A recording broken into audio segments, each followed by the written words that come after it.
Hello and welcome to yet another episode of the Close Call Show with me. Today we have yes another interesting one, but really intriguing one as well because instead of just going into the business challenge that we usually do, we're also going to talk about how to do a successful crowdfunding campaign. Without much further ado, warm welcome to you, Sonia. How are you doing? I'd love to kick this off with your introduction. Tell us about your journey. How did you get started? And how did you become an entrepreneur?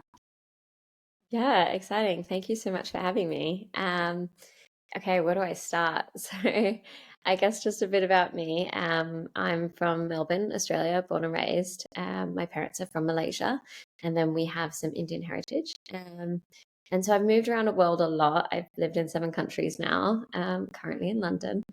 And, and I studied psychology, so I was really interested in, yeah, I guess how the mind worked and how interactions were. And I think for me growing up, I had a lot of cultural identity issues, and I think that was the first thing kind of came into play, and I just felt different.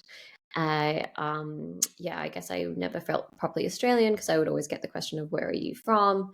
And I'd be like, well, I'm Aussie. And it's like, well, where are you really from? How do you answer that question? Yeah. Especially as a child, right? Mm-hmm. And then I'd go back to Malaysia and visit family there every year, and everyone would be Mm-hmm. like, well, you're not Malaysian, you're Australian. Mm. Like, okay, cool. Like, Yeah. like somewhere Mhm. claim me. Like, Mhm. and it was just, yeah, it was a bit hard, I think. Yeah. And then now growing up and kind of being a bit older and obviously like researching this whole area and really understanding it, I think it's actually really cool that I'm from 2 different cultures and that I can basically choose what is the best from each culture and kind of leave behind what isn't great. Absolutely. So I Yeah, the think that best fact of that all the we worlds. yeah, the fact that we get that option is great because a lot of people don't get an Mm-hmm. option. So yeah, but obviously kind of growing up that was quite hard. And then I moved to Sweden and worked there. So I was working in venture capital and startup mentoring, running incubators and accelerators. And I experienced a lot of racism living in central Stockholm. And it was the first time I'd kind of experienced that directly to my face. I definitely experienced kind of microaggressions and things like that, being treated differently or being othered for sure all the Mm-hmm. time. But yeah, just kind of having something kind of quite racist said to your face was quite confronting. Yeah. Uh, and I kind of didn't really know how to deal with that and process it. And so that's kind of where I tried to see a therapist and help me process this because it kept happening. And I was kind of, yeah, I had a job there. I was kind of tied with visas and things like that. So I was like, I want to try and make this work, but I Mm. also need to help deal with this. And I think then again, I just had another interaction with the therapist that just didn't get me, didn't understand my experiences, and just didn't understand my cultural background either. So, I'd previously had therapists that just give you really bad advice. Yeah. And it was things like, you should cut your parents out of your life. It's not okay Oh what they're God. doing. Like, they're Asian parents. Like, they don't have boundaries. Like, Yeah. they feel like they own you. Like, Mm. not Mm. uncommon. Mm-hmm. So Yeah. it was just like, oh, it was kind of, you should sit your mum down and tell her how you feel about that. How Yeah, do it you doesn't think that's work. gonna go? Yeah. Like, I don't want to die. Mhm. So I think just not understanding how those kind of situations would go in those type of family dynamics. And then kind of just, yeah, basically explaining racism and what I'd been facing, and basically just got the response of like a lot of questions asked, or like, and it's just, if you're not getting it, like, I don't have to pay to educate you about racism. Like, I'm trying to process this myself. And so that's, I think, what got quite frustrating again was, yeah, it's just not working for me. And I think that a lot of people kind of think, oh, well, therapy doesn't work for me. And it's like, well, no, you kind of just need someone that understands you and your background and experiences. Um, and yeah, and so I think that's basically when I started doing a lot of research and realizing that actually, especially in Europe, there's nothing for people of different cultural backgrounds Mm-hmm. for their mental health support. So that's kind of what I built. So yeah, built Tala Thrive, and so it is a mental health platform that matches you to therapists and coaches who understand your culture, language, or religion. So we do video calls, and then we're also building out self-led programs at the moment. Super interesting. Just when I think about this, finding the right therapist, because first of all, there's a huge demand and very short supply, and it's not cheap. It's expensive, and it's your time, and it's your emotional well-being. And when you think about it, you want to be in the best hands. And some most times therapy doesn't work. You feel like you've been looted or you've been ripped off because the interaction has just not been with the right match. Super interesting. So tell us a little bit more about, let's say, if anyone wants to use the service, is it out there? Can people use it already? How do we find you? Yeah, how does it work? Yeah, amazing. So we are launching in the UK in just a couple of weeks, Mm-hmm. so very shortly. But yeah, if you go to our website, you can sign up to our waitlist at the moment. We're just kind of slowly releasing that to our waitlist. So yeah, we've onboarded 40 therapists and coaches right now. They speak 20 different languages between them. Wow. Yeah, different cultural backgrounds, different religious beliefs. So it's really, yeah, I love I've now interviewed probably over 200 therapists and coaches, because I just really also That is wanted a to lot of understand. work. Yeah, it's a lot. I like to be research backed before I started Mm-hmm. this, Mm-hmm. and just really understand that, like, yeah, like who's coming to them, why are they coming to them, what issues are they presenting, and what's their story? Because a lot of them have similar lived experiences to our target demographic, and so it was really interesting to hear a lot of that, and that the fact that they've gone through it themselves. So we have a Muslim man who's a therapist who has gotten a divorce. We Mm-hmm. have a Sikh man with a turban. And, then, yeah, just a lot of different, we have like intersectionalities, so queer, Asian therapists, or, yeah, Italian speaking, Greek speaking. We have Ukrainian speaking, we have Irish. So, it isn't obviously a big target market for us as people of Mm-hmm. color, but it's not just limited to that. So we Mm-hmm. do say that we'll match you to culture, language, or religion. So we also have like Greek Orthodox and things like that as well. So yeah, launching in a couple of weeks. So we, yeah, Tala means to speak in Swedish, Mm. kind of where I experienced some of the problem. And then also start in Tagalog in the Philippines. And Thrive is, we want to push a movement around thrive and not just survive. Because I feel like that's Absolutely. a lot of what we do.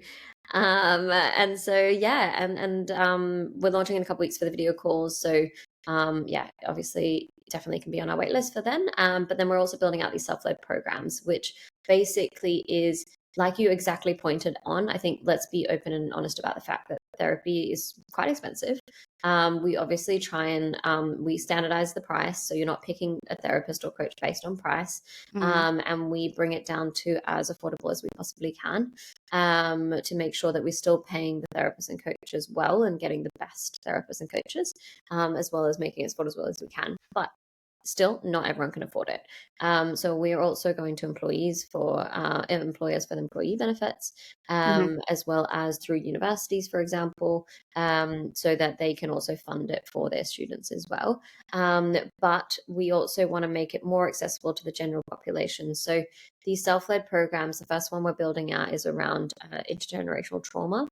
And basically, what it is it'll be a couple questions around your past experiences. And then it will be a big education piece as to what is generational trauma and how does that present in your body physically, emotionally. We kind of have like this body map as well to kind of show you like where it could show up and what can show up. Because I think a lot of us grew up not talking about mental health, not talking about a lot of the emotions. A lot of our parents, especially if your parents were immigrants, they didn't talk about this stuff. And so it's a lot of like us trying to learn how to navigate that, Mm. and understand it. So I think that's a big piece, is that education. But then also it's, I'm a big believer in not just giving you a bunch of data or giving you information, but what can you actively do about it?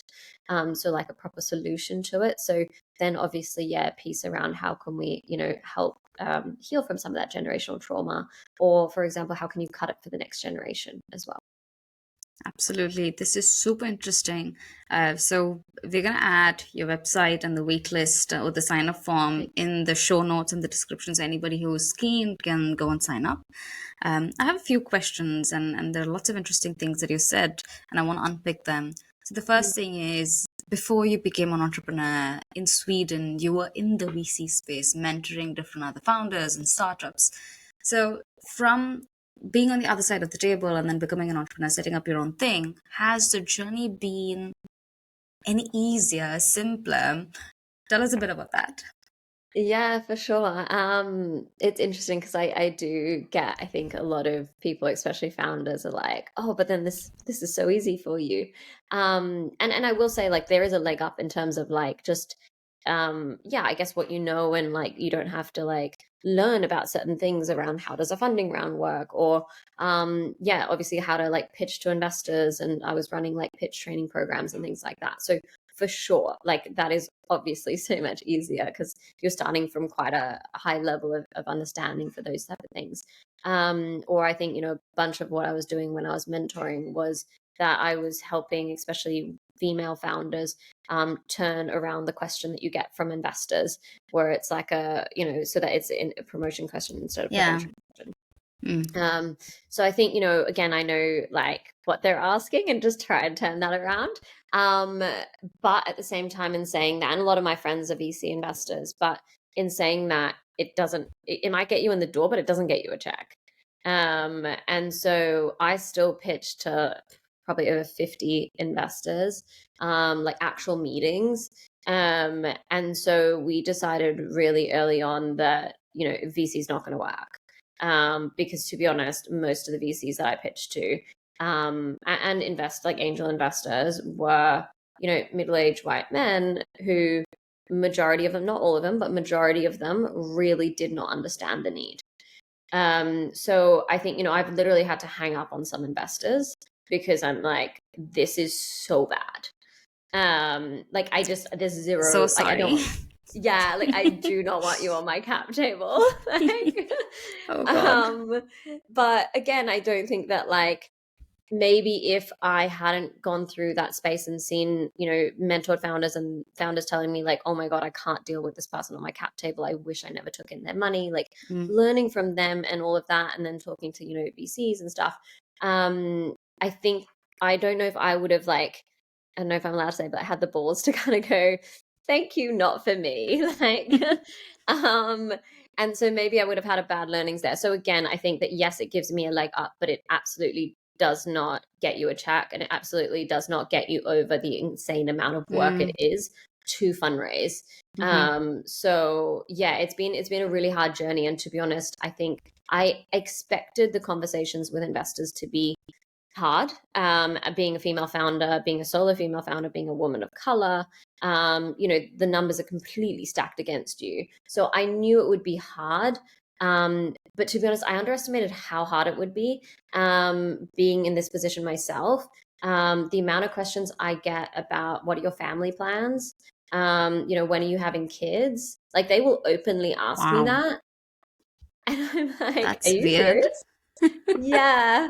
Oh I'm my like, God. you would not Hmm. ask a male founder this, you know? So it really it pisses me off. Hmm. And you have to just deal with that day after day. So it is a real mental struggle, to be honest, to kind of pick yourself back up after that, keep composed, and then pick yourself back up and do that 5 times again the same day. Hmm. And then wake up to rejection emails. So it is really, really hard.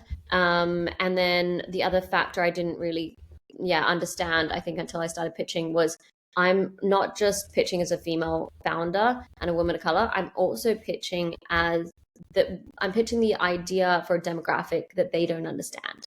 Absolutely. Absolutely. Yeah. So I'm not Yes. pitching a B2B SaaS company Mm. that is fintech. Mm. I'm pitching something that is affecting, yeah, a diverse cultural backgrounds demographic that they don't get. And so, you know, I literally had the question, like, you know, I had a lot of investors be like, oh, okay, well, you know, we'll invest once you get some traction points, like super Mm. interesting, but I don't see the need. So when you get some traction points, will look to invest. And so I would ask them, like, okay, what do you need to see? What exactly do you need to see? Like, what would be interesting enough numbers for you that we could come Yes. back to you?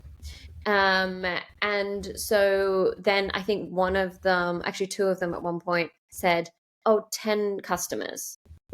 And I'm like, sorry, 10 individual paying customers. And they were like, yeah.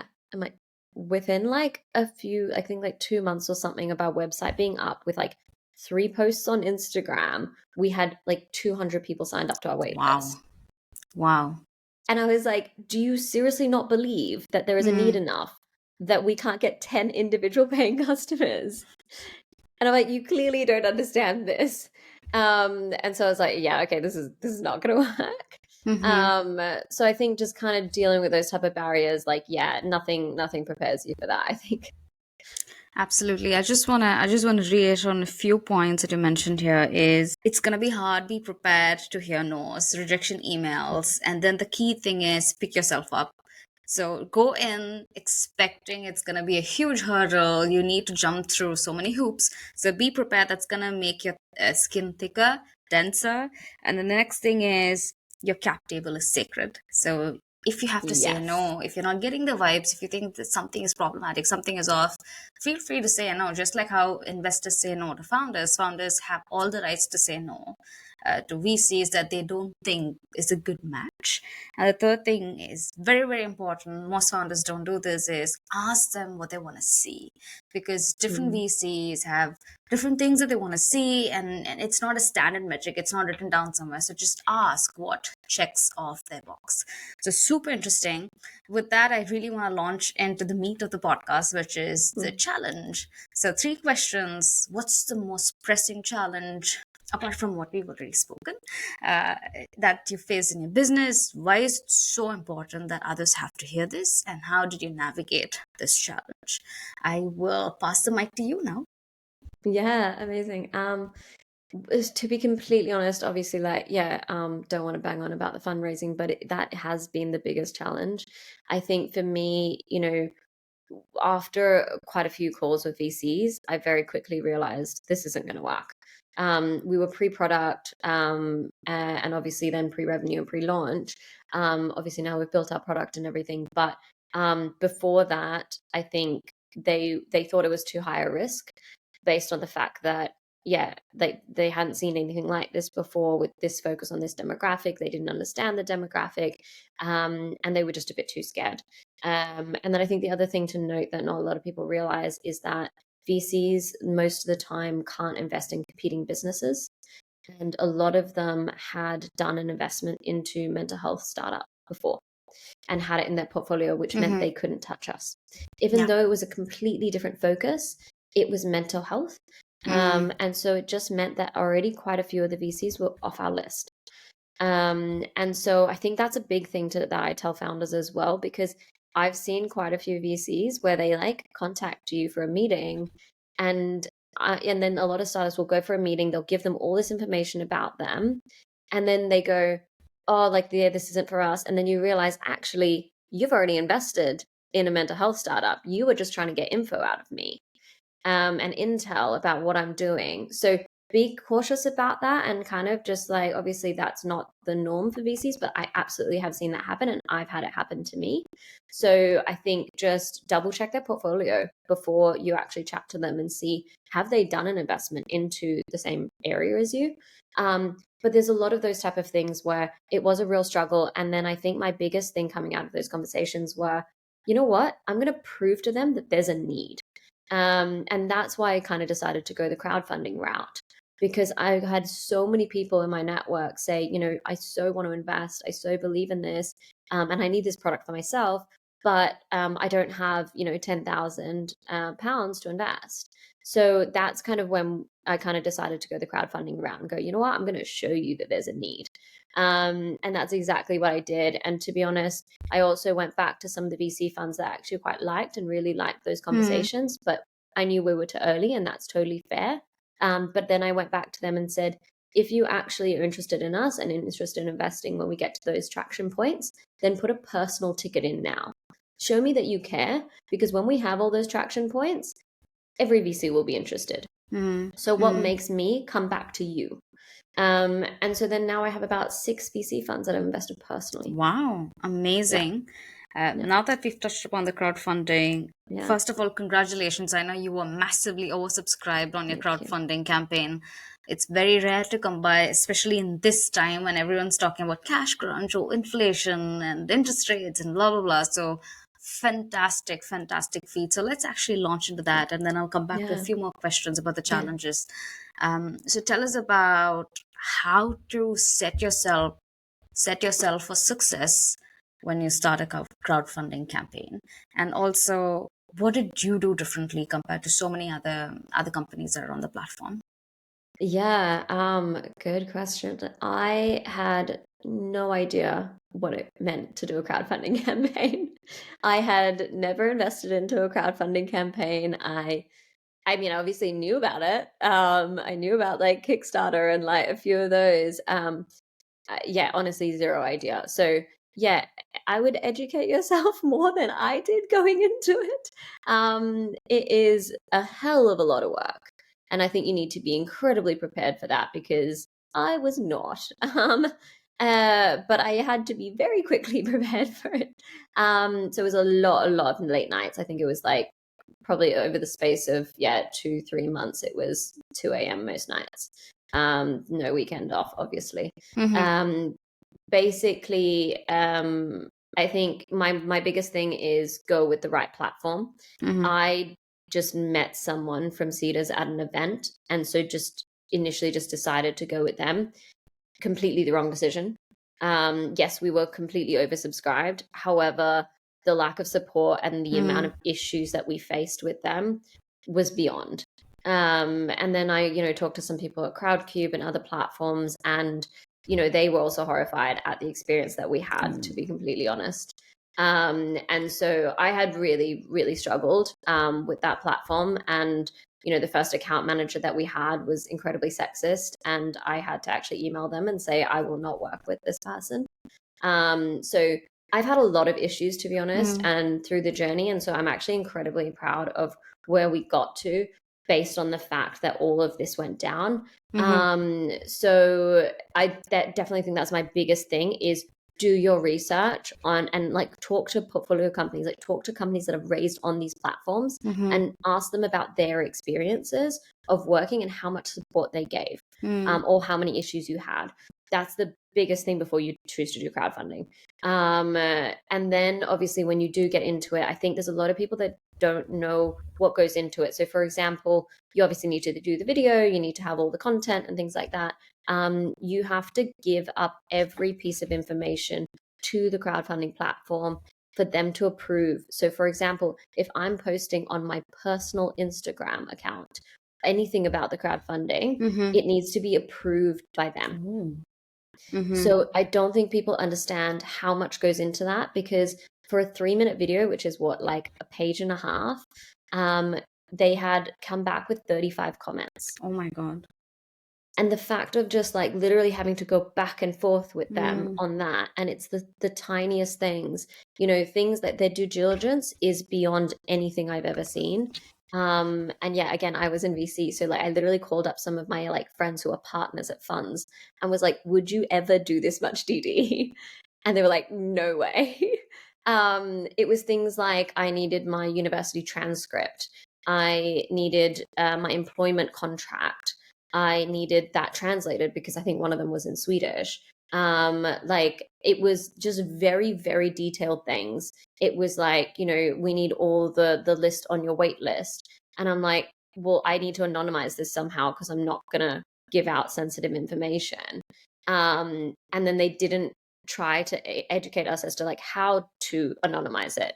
So we'd anonymize it and then go back to them and they'd be like, nope, this doesn't work. Go back, try something else, go back to them. So it was just constant of like, okay, if you've done this before, clearly just tell us what you need, and how we can make this work. So there was a lot of back and forth just to get a 3 minute video out, just to get, a social media post out. So just keep in mind that takes a lot of work, Mm-hmm.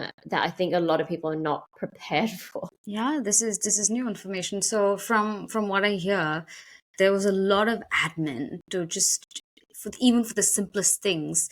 So let's sort of break this down. The amount of work, the sleepless nights, and the weekend. So is it a lot of work because of the legal complexity, or is it just the DDQ is that much more intense, or is it managing the platform and doing the PR campaign, or just soliciting investors? Is that the big deal? Or I've also heard this. I'm not sure how this works. That before you go into crowdfunding, you need to bring in some capital, so it doesn't start at zero. It starts at something, some number, and Yeah. then it goes up from there. So which of it, and how should one sort of create a checklist in their mind before they sort of think about crowdfunding? Yeah, all of it. Okay. But you're right. I think most platforms ask you to have or require you to have about 50% of the capital before you launch. And that's before you go into those. 50%. A lot of them require that. We Wow. did not have that. Mm. We had about 20%. And I think I kind of just, yeah, obviously tried to push it through, yeah, to the best of my ability. So I kind of just got it through going, you know what, let's just, this is going to work. Let's just try it. And I think somehow I was able to push it through, but I think a lot of places wouldn't.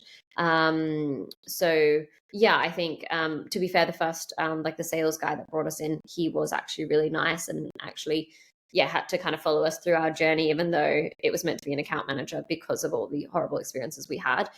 So I think he was nice enough to kind of go, yeah, I actually trust this is going to work and we'll put it up. But I think in most cases they don't let you go forward. So yeah, you do have to have quite a bit committed.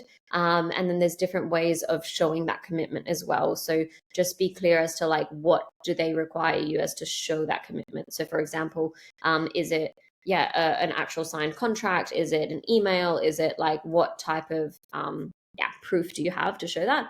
But then there's, I think, the different stages of the campaign that I also was very quite unaware of until we got to that point.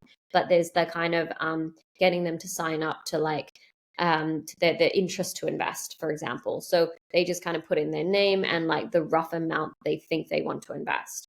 And so basically, if you don't get enough people register their interest and enough amount, then they don't even let it go live, which is something Oh, again this I is was weird. I didn't know unaware of. this. Yeah. Yeah.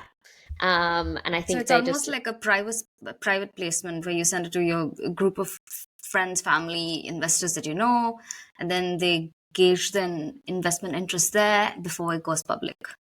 yeah, exactly. So Ooh. you are allowed to, I think, post Mm-hmm. online about the Mm-hmm. registered interest. So we Okay. did post on socials and everything like that.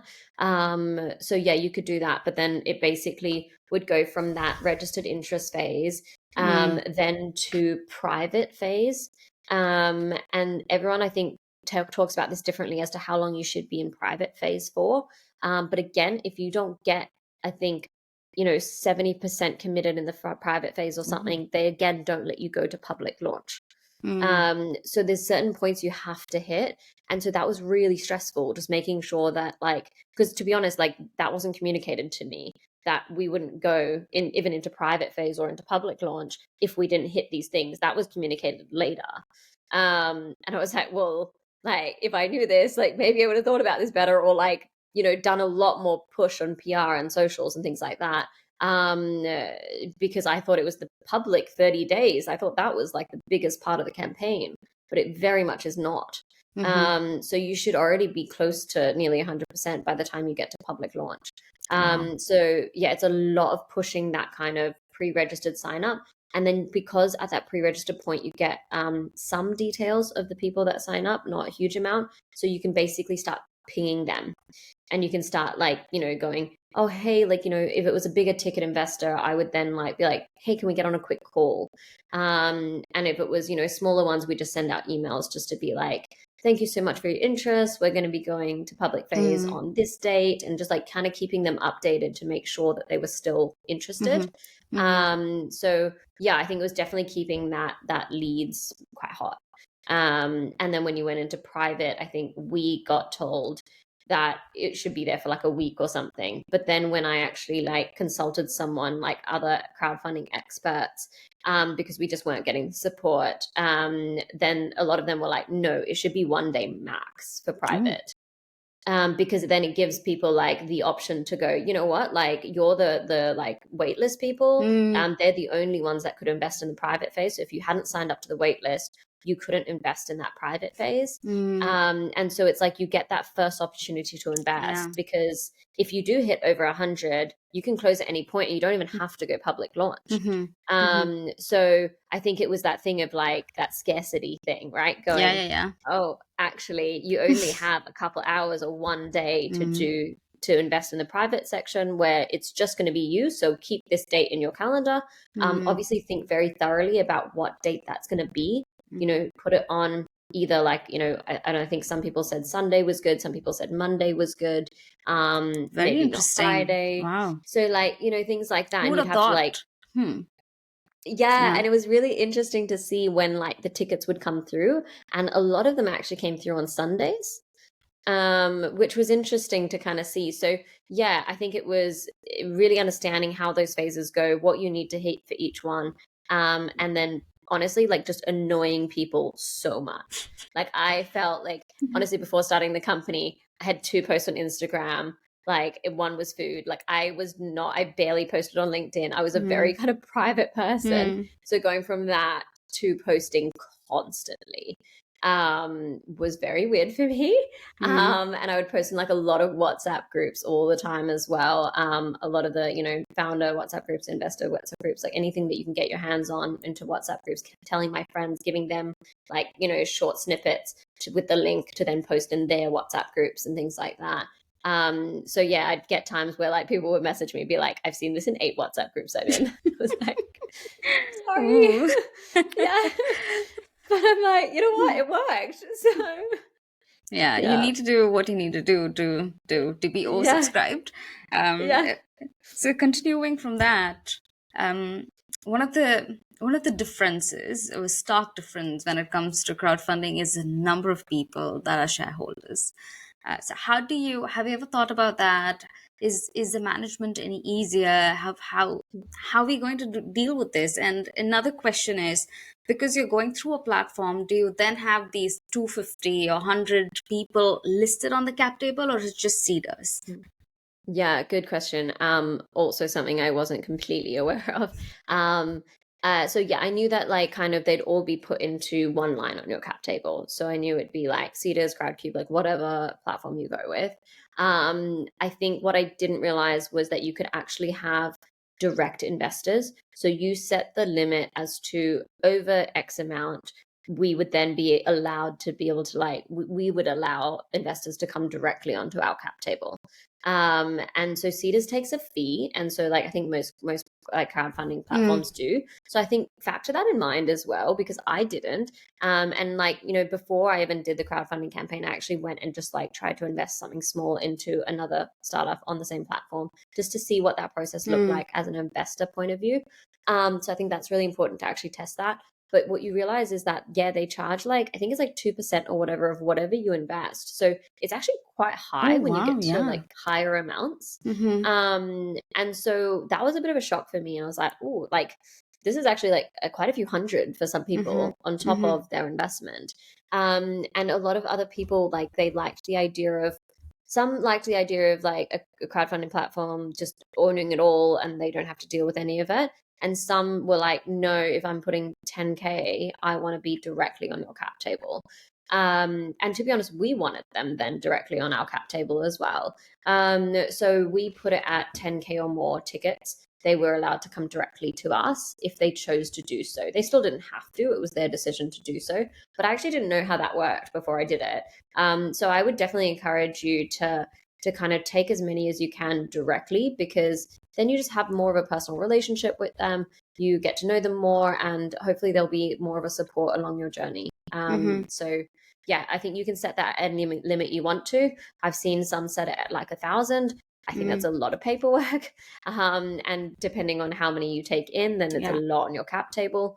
And you don't want too messy a cap table. So it depends on what limit you want to set that at. I set it at 10K.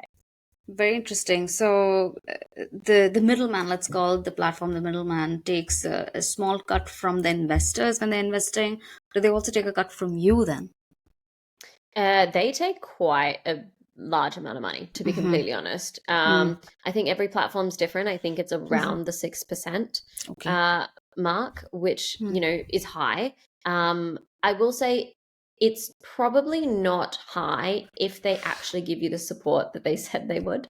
So they were meant to email out to their investor database. They were meant to do a lot of things that they just did not do. So to be honest, like if you can actually tap into their investor base and their members, I think it's worth it. But we just didn't Mm-hmm. have that.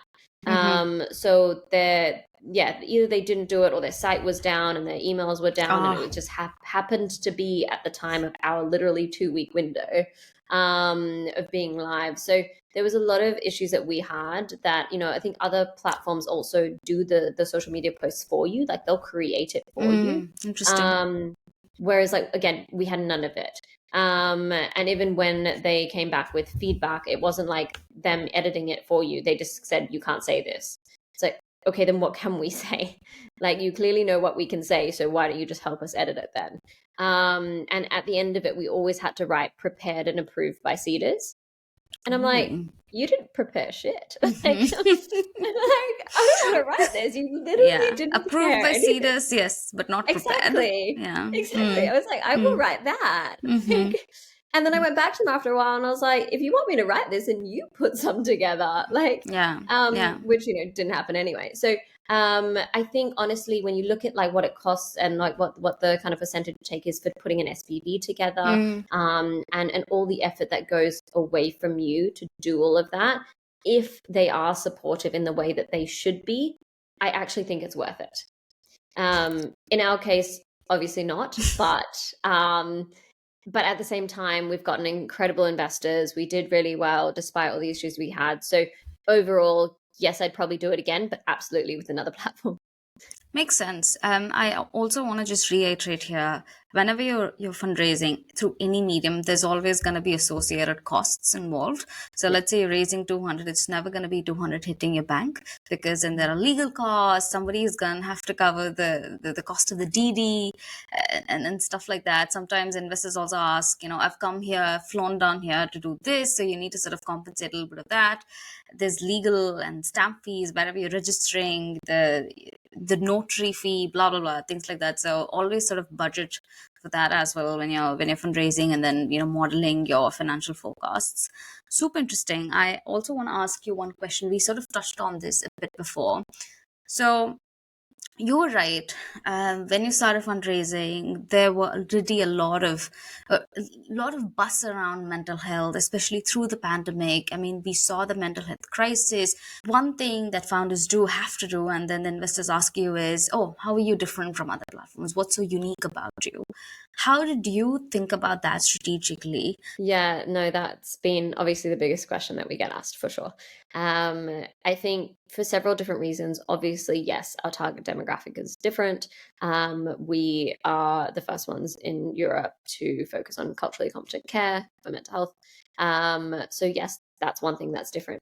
I think a big thing for me is not just differentiating in that way, because I do understand where it's a pure marketplace play, that there is a worry about, supply versus demand. Completely understand that. To be fair, in terms of like, I made sure that there was actually a supply as well. And obviously there was a demand. So I did a lot of research into our target market. However, like I mentioned, I've interviewed over 200 therapists and coaches. And so in the UK, there are just under 5,000 therapists of color. So just in the UK alone, and that's just therapists. We have coaches as well. So to be honest, there is quite a supply side, but also because a lot of the therapists and coaches go into that profession wanting to help people. A lot of them believe that they can help people with similar lived experiences as them, even more so. And so, to be honest, like we thought, okay, we're going to have to reach out to a lot of therapists and coaches. And I'm sure that will come down the track.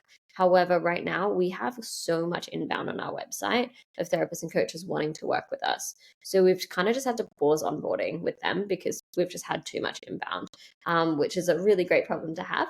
But again, because we are the only platform focusing on this demographic, they seem to love what we do. But I completely understand that there needs to be more than that. And I think for us, that's kind of where the element of self-led programs comes into play, and other things that we want to build out, other products that will be more scalable, will differentiate us from other platforms as well. So for example, early on, I was obviously just testing a lot of the mental health platforms myself. So I got onto, like, I did the full flows, I got matched with a therapist, I took the video calls, like paid for sessions, like I did a lot of research myself as a consumer. And then also, again, I was privileged in the fact that I had VC friends. And what I realized was, yeah, it's these self-led programs that, one, it's scalable. Once you build it, it's already there and you can kind of just roll it Yes. out. It's not human capital. But also it's something that is just more accessible to the general population because it's a lower monthly subscription model, or you can, give one or two out for free. I think two things here is that from a lot of the testing, and we have incredible psychiatrist advisor, as well as two other therapists that work on this with us. So Norman, who is a clinical psychiatrist at Columbia University Department of Psychiatry, he teaches at NYU. He's a racial trauma expert, and he's also DI officer at Columbia. So super experienced in the area. And what I found is that one, CBT doesn't work for everyone. So I've tried it, to be honest, and it didn't work for me, but it also just doesn't work for everyone. And I think there's so many different modes of therapy, or talking therapy, but also just modules of therapy in general. So that's why we called it self-led programs, because it encompasses different modalities basically, and not just CBT.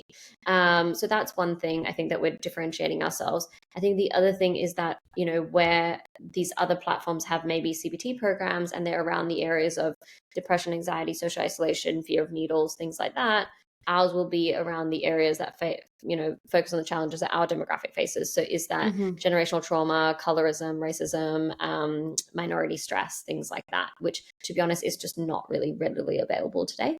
Not at all. Yeah. And I think the biggest other thing there is that we really want to encompass daily check-ins and suggestions, like actual suggestions on what you can do to improve that situation. So those are things that we're going to try and build out that will be more scalable, but also more accessible to the general population. And I think just on the final note of the differentiation, I really struggled with some platforms, for example, like BetterHelp, where it's the biggest one in the UK, and it's quite big globally. And it is, you answer like 60 questions to start, first of all. I'm sorry, but you don't need 60 questions to match me with a therapist. I got halfway and it started asking me about my eating habits. And I was like, why do you need this to match me with a therapist? And I literally stopped and halfway, and I was like, they're selling data. You don't need to ask me this. And I literally stopped the questionnaire. I went to Google, within 5 minutes, found that they had sold data illegally, that they did not gain consent from their customers, and they were fined $7.8 million 2 years ago for doing so. God. We then found out that they don't even sign a contract with their therapists. So they just have a T's and C's box that they tick. So there's just a lot of issues going on there. The other thing is that, one, you answer 60 questions and then you get emailed 3 days later with your match. That's a big issue. One is that, I'm sorry, but if I'm answering 60 questions about my mental health, I want immediate gratification. I don't want to wait 3 days. I also asked for a female. I got matched to a male. You can't change until you have a session. Yeah. So things like that. I literally have a screenshot one of my friends sent me from BetterHelp on one of our pitch decks, and it says, "We understand that you requested a therapist of color. However, due to unavailability, we can't offer you this." And it's like, well, maybe it's because you take 60 to 65% cut from your therapists. Your therapists are very inexperienced, because what decent therapist with their own private practice would give out that type of income. So a lot of issues there. I think with ours, it's very short amount of questions, 13 questions, very related to, obviously, culture, language, religion, but also, when you ask what do you want support with, we have options that no other platform has. So is that culture identity issues, colorism, visa stress, big thing for immigrants, something I've faced for a very long time, So things that, other platforms just don't even think about, that we could be facing. So that, but then we get two options of two therapists or two coaches that best match your answers. And I think that's super important because we're mild to moderate care, which means you should get the option, but get the option from a limited range. So then you can view their profile and see their professional experience, but also see their lived experience, which again is really important. Standardized pricing makes it just very quick from like start to finish. Within 10 minutes, you can get a booked in session with a therapist or coach. Lovely. Thank you so much for that. I just want to reiterate on one thing is there's a really cool learning from your experience is that user journey is super important, especially not letting them drop off once you've spent all the money, all the effort, and bringing them to your platform, getting them to open the questionnaire, click on the button, and answer a few questions. I mean, that's just such a wasted opportunity. And the other thing is you need to be able to sell to the customer now when they really need that, and that's when there's an impulse and I really need this. I have all the energy and all the motivation to go and find help for myself, and it's not available. It's 3 days from now. I'm like, I am gonna find some of the answer solution. Super interesting. Well, the last section of the podcast is what excites you about the future of your industry or for Tala Tribe. I think just personalized mental health care is super, super important. I think, I would get asked a lot from investors like, oh, I don't see the need, and like, why can't a white therapist educate themselves? Like, I just don't get it. Like, and I just said, okay, can you tell me what has been built for people of color? And they can't answer me. So now instead of just like doing this whole spiel about educating them, I just ask that question. And when they can't answer me, I'm like, but there are people of color that live in the world, correct?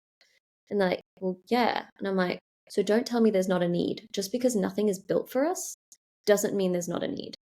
And so I think that's my biggest thing is let's build for people that look like us. And so yeah, personalized healthcare around this culturally competent care angle. I think being able to give out mental health support to those that can't afford just therapy or coaching. We will never get rid of that. I think that's still such an important thing to be able to speak to someone that understands you. However, if we can do these kind of self-led programs, daily check-ins, give people the support that we can at a very low kind of monthly subscription model, then yeah, that's really interesting to me. I think our biggest thing and our whole mission here is just being able to support millions of people that are underserved. Lovely. Thank you so much. It was such a wonderful conversation. I've learned a lot of new things. Thank you so much.